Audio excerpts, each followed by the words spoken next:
জয় হিন্দ। আজকে তোমাদের সাথে আলোচনা করবো এসএসসি জিডি এক্সাম হলে তোমরা যখন প্রবেশ করবে। এসএসসি জিডি দেখো তোমাদেরকে বলছি, এসএসসি জিডি এক্সাম হল এন্ট্রি ডকুমেন্টস 2025 এখন সমস্ত কিছু আগের থেকেও কিন্তু সমস্ত কিছু পরিবর্তন হয়ে গেছে। আজকে এই ভিডিওটি তোমাদের জন্য স্পেশালি বানাচ্ছি, তার কারণ তোমাদের কোনো রকম যাতে অসুবিধা না হয়।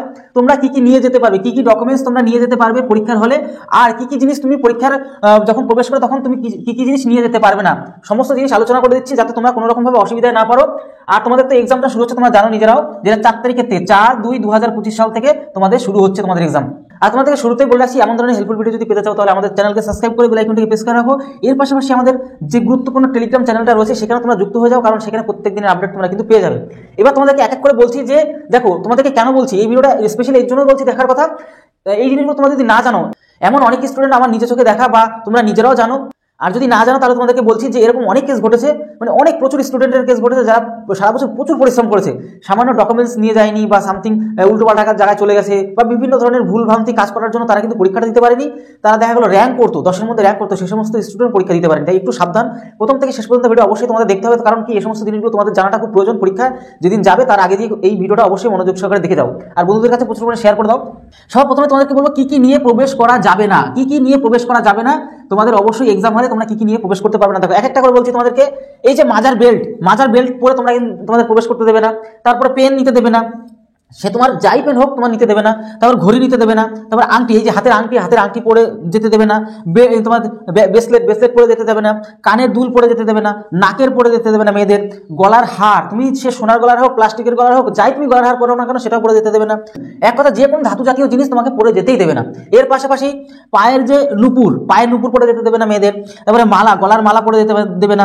দেখবে অনেকে ধাগা পরে, মাজার মধ্যে ধাগা পরে, ওই ধাগার মধ্যে দেখবে অনেকে বিভিন্ন ধরনের যে ধাতু মানে লোহা তামা এগুলো পরে রাখে, ওসব পরে একদমই রাখা যাবে না। একটা ধাগা পরে রাখা যাবে না, এর মধ্যে যে সমস্ত ধাতু থাকে এগুলো পরে রাখা যাবে না।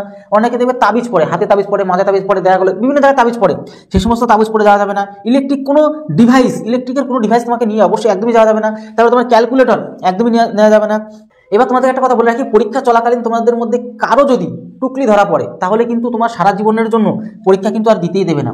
আর তোমাদেরকে একটা সাবধানের কথা বলে দিই, যে এই সাবধান কি, কেউ যদি তোমাদের ধরা পড়লো, মানে তোমাদেরকে বলছি, কেউ যদি টুকলিতে ধরা পড়ে বা সামথিং কোনো রকম নকল করতে ধরা পড়ে, তোমাদের কিন্তু প্রচুর টাকা ফাইনও করতে পারে এখন নতুন করে। এর পাশাপাশি তোমাদের কিন্তু পরীক্ষা তো দিতেই দেবে না, এটা কিন্তু সারা জীবনের জন্য আর পরীক্ষা দিতেই দেবে না তোমাদের, এসএসসি জিডি এক্সাম পাস বা বিভিন্ন ধরনের এক্সামও। তাই একটু সাবধানে থাকবে প্রত্যেকে, ঠিক আছে? আর এছাড়া কিন্তু বড় পরিমাণে ফাইন করতে পারবে বা আইনি যে কানুনটা কিন্তু তোমাদেরকে নেওয়া হবে তোমাদের জন্য।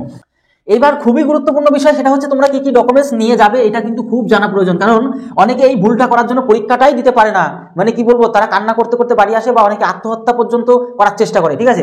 তাই তোমাদের সবার প্রথমত বলবো 1 নম্বর পয়েন্ট, সেটা হচ্ছে কালার প্রিন্ট অ্যাডমিট কার্ড নিতে হবে, ঠিক আছে? কালার প্রিন্ট অ্যাডমিট কার্ড তোমাদের কিন্তু অবশ্যই নিতে হবে। আর এইটার মধ্যে যে তোমার কালার প্রিন্ট অ্যাডমিটের মধ্যে তোমার জন্য কোনো রকম দেখা গেলো ভালো করে ক্লিয়ারভাবে তোমার জেরক্স হলো না বা সেটা প্রিন্ট হলো না, তেমনটা যেন না হয়, একদম ক্লিয়ার যেন হয়, তোমার ছবি তো সহকারে তোমার প্রত্যেকটা অক্ষর প্রত্যেকটা জিনিস যেন পরিষ্কার দেখা যায়, তেমনই কিন্তু তোমার কিন্তু সেই কালার প্রিন্টটা তোমার কিন্তু অ্যাডমিট নিতেই হবে, ঠিক আছে? এর পাশাপাশি তোমাদের 2 নম্বর পয়েন্ট যেটা বলবো, নিম্নপক্ষে চেষ্টা করবে 4টে ফটো নেওয়া, ঠিক আছে? বাই চান্স মনে করে কিছু হারিয়ে গেল, ওই তোমার কিন্তু এই যেটা কিনা আর কি 4টে তোমার ফটো কিন্তু নিতে হবে, ঠিক আছে? পাসপোর্ট সাইজের ফটো নেবে। দেখো 3 নম্বর খুবই গুরুত্বপূর্ণ বিষয়, সেটা হচ্ছে আইডি প্রুফ তোমাকে নিতে হবে, কিন্তু আইডি প্রুফ। এবার এই আইডি প্রুফটা তোমার কোনটা নিতে হবে, কোনটা নিলে ভালো হবে, তুমি যেটা দিয়ে তুমি যখন অ্যাপ্লাই করেছিলে যে আইডি প্রুফ, সেই আইডি প্রুফটা নেওয়ার চেষ্টা করবে। এর পাশাপাশি মনে করো সেটা না নিলেও হবে, কিন্তু বাট সেটাই নেওয়ার চেষ্টা, যেরকম আধার কার্ড, আই কার্ড, মাধ্যমিকের রেজাল্ট বা সার্টিফিকেট, ওইসব বিষয়গুলো, ঠিক আছে? এগুলো একটু নিয়ে যাবে।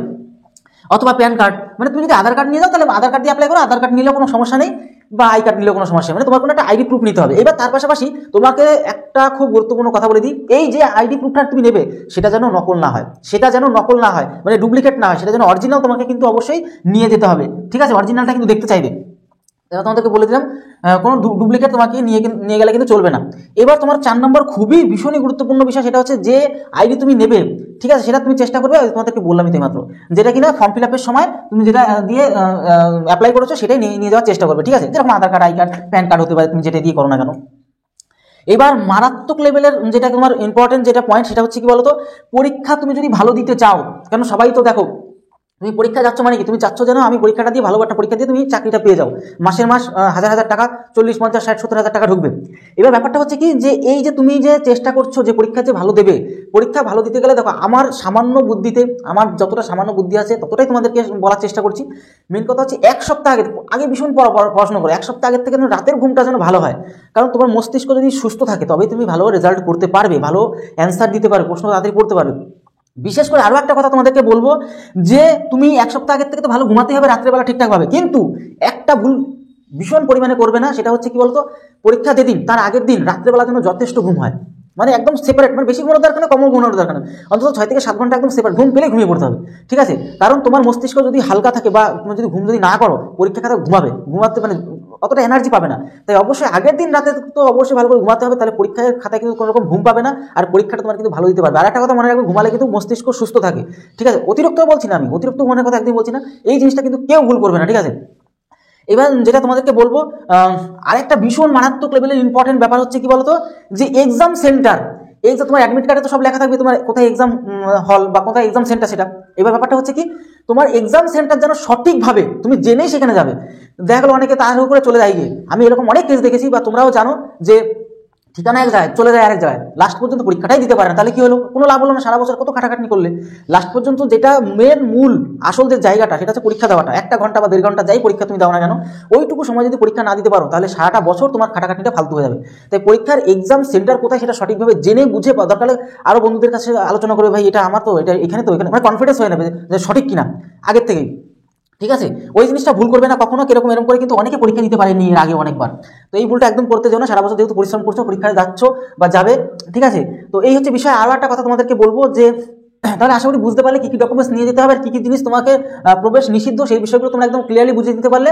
তোমরা যদি নতুন হয়ে থাকো আমাদের চ্যানেল সাবস্ক্রাইব করে বেল আইকনটিকে প্রেস করে রাখো এমন ধরনের হেল্পফুল ভিডিও পাওয়ার জন্য। দেখো মেন উদ্দেশ্য, আমি যেটা ভিডিও তোমাদের জন্য বানালাম, তোমাদের যাতে কোনো রকম অসুবিধা না হয় সেজন্য স্পেশালি ভিডিওটা বানালাম, কারণ আমিও চাই তোমাদের যেন কোনো রকম অসুবিধা না হোক, তার জন্য তো ভিডিওটি বানালাম। তো চেষ্টা করবে আমাদের একটু মনে রাখার। তাহলে ভিডিওটি আজকে হলো, তত সময় ভালো থেকো, সুস্থ থেকো, জয় হিন্দ, জয় ভারত।